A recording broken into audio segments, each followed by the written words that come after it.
abin da zai faru ya faru.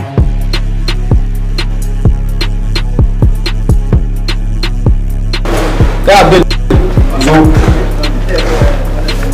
Wannan rayuwa akwai kalubale. Ana ka samu kuɗi ne kwana biyu na ga sai wannan kake wayoyin hannunka masu caccanja su kake.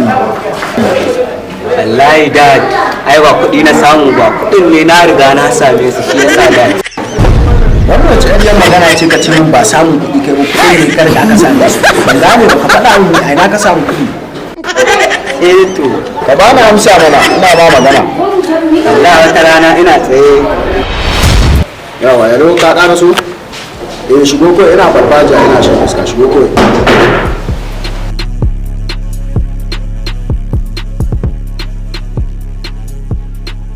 Alhaji, Yawwa ka ƙara so yawwa alhamdulillah. mutumin na ya kamar ba zai ba da kuɗin nan ba. Ai ni na sani mutumin na akwai shi taurin bashi amma tun da kuɗin sun fito to shikenan ba matsala. Yanzu za ka iya bani kuɗin ka je kawai za mu yi haka. Suke na Alhaji, ya gode. To sai an jima.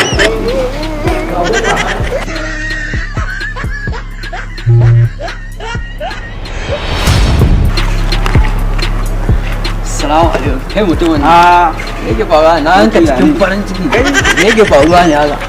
Ai ina zaune anan kawai jiran wani nake ku zo jangwal din kuma na ga duk ba ku zo ba. Yau na kai kai ne abun. Nake gaya ma harka ce ta samu. Kai me fa? Za a samu kuɗi sosai in dai kun ba mu haɗin kai. Wallahi za mu bayar. Ai in dai harka ta kuɗi ce wallahi za mu bayar.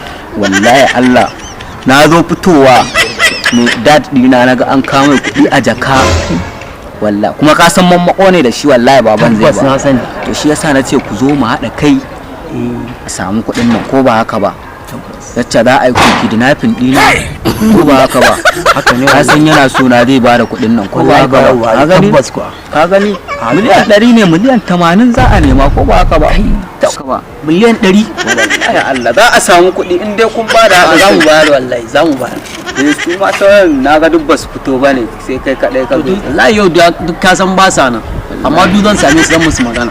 Su zan je in musu magana zan kira su in musu bayani kawai. Wallahi Allah. A haka za a yi kawai. saboda rashin mutunci kudin da Alhaji Mudi ya kawo miliyan 100 aka haɗa baki da kai aka karɓa. Gaskiya da in na tambaye ka na ce ka bani ba bani na so za ka yi. To haka ma ka ce yanzu kuka bani da yan canji kenan miliyan 20 to bari da na sani ma miliyan 20 na dauko duka na ba ku na huta saboda rashin mutunci ban ji daɗin abin da ka yi. Wallahi da man dad kudin sun kusa karewa shi ne kuma ina son in siya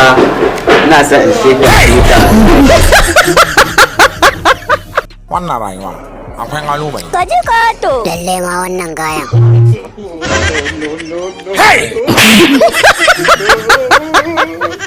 Hey, ask your grandfather.